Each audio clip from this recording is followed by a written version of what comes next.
report take on the role as a global leader in articulating freedom of religious belief? Yeah. My Lords, it's a privilege to follow the noble Baroness Lady Foster of Ardrumsea, and I just want to offer a few reflections of my own. When I was growing up, sort of in the 60s and 70s, I sort of felt that we'd reached a point where religious persecution had come to an end. On the whole, there was no persecution, and certainly in the West, of Christian belief. So I was rather surprised, I think a lot of people were, when John Paul II was elected Pope in 1978, as I recall, and quite quickly sort of expressed a world view in which he saw the Church as being still subject to persecution. It took some time to think that through, really, because I suppose it's the case that if you grew up in Poland, you would see things rather differently from the way I saw things growing up somewhat later than John Paul II. If you see the persecution of the Church by Nazis, and then later, of course, under communism, you would have a very different view. And famously, of course, he created an astonishingly prodigious number of saints during his time as Pope, many of them martyrs of the 20th century, and I think that spoke very strongly to him. So one needs to see this in a broader sense. Now, while the noble lady has spoken largely of persecution in the Third World, if one is still correct in referring to it as the Third World, by contrast, I'd rather speak a little bit about persecution of Christianity in the West, because the persecution that John Paul II was familiar with growing up abated considerably as a result of the fall of the Iron Curtain.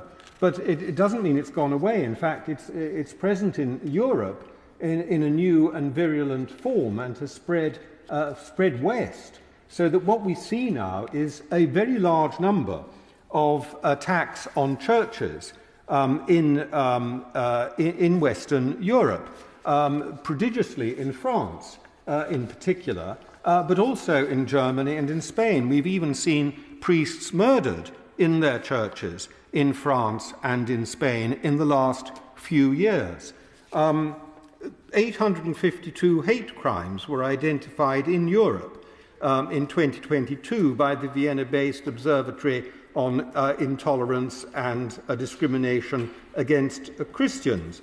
Attacks on places of worship, symbols and institutions. That represented a 44% increase.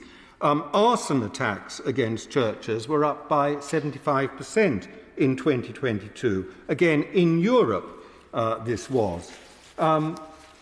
When we look at other parts of the West, it's salutary to turn briefly to Canada, where 100 churches in the last, mostly Catholic church, all Catholic churches, I believe, in the last few years have actually been torched and burnt to the ground. Now, that arose from a story that the Catholic Church had been involved in the past in some form of creating mass graves of native children. And that led to a very considerable level of hostility, which expressed itself in these church burnings, though it seems to be the case on closer examination that the evidence to support those claims has been greatly exaggerated, should we say, at the very, very least. But this is in Canada. This is in a Western liberal country. And when we turn to the United States, we find that, according to the US Conference of Catholic Bishops, 341 incidents across 43 US states since May 2021. This is just Catholic churches. There are also incidents of attacks against African American churches and Protestant churches, but certainly against Catholic churches. There have been at least a dozen or so of those that you can find by Googling it on Wikipedia.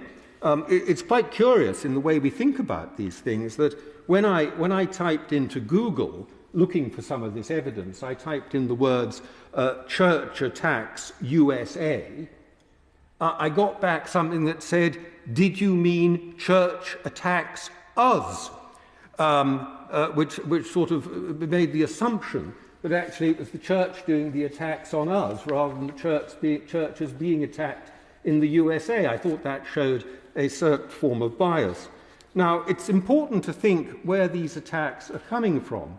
And certainly in France and possibly in other parts of Europe, they appear to be associated with Muslims, very often illegal immigrants or people who are in a state of uncertainty, who are not settled in that local society.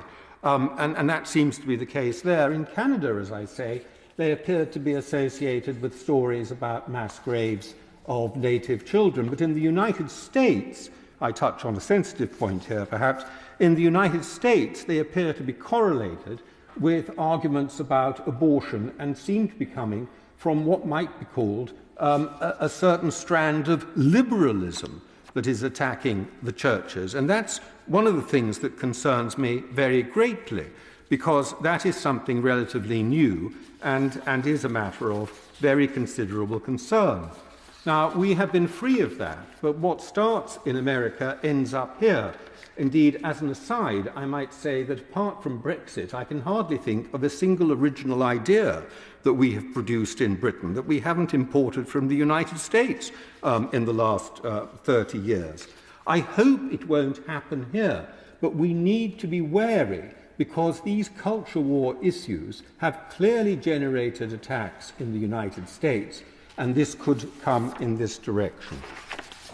Finally, we badge our efforts, our international efforts, on this subject under the term freedom of religion or belief. That is what we advocate, and that is what we fight for, to a degree at least, and my noble friend the Minister is, I'm sure, going to answer the question posed by the noble Baroness as to the extent to which the Foreign Commonwealth and Development Office does that. But that is what we do when we do it. We badge it as freedom of religion or belief. Now, that is a legal and philosophical principle. It is, in its own terms, wholly admirable, but it is also universal, and it does not reflect or recognise the particular cultural heritage of this country, which indeed is a Christian heritage, as evidenced by the presence of bishops on the benches over here. I would only ask, if it's the wrong question to ask, possibly, but I would ask, is it too much that we might actually see ourselves not only as international advocates of that universal principle, but also as particular defenders of Christianity in the rest of the world?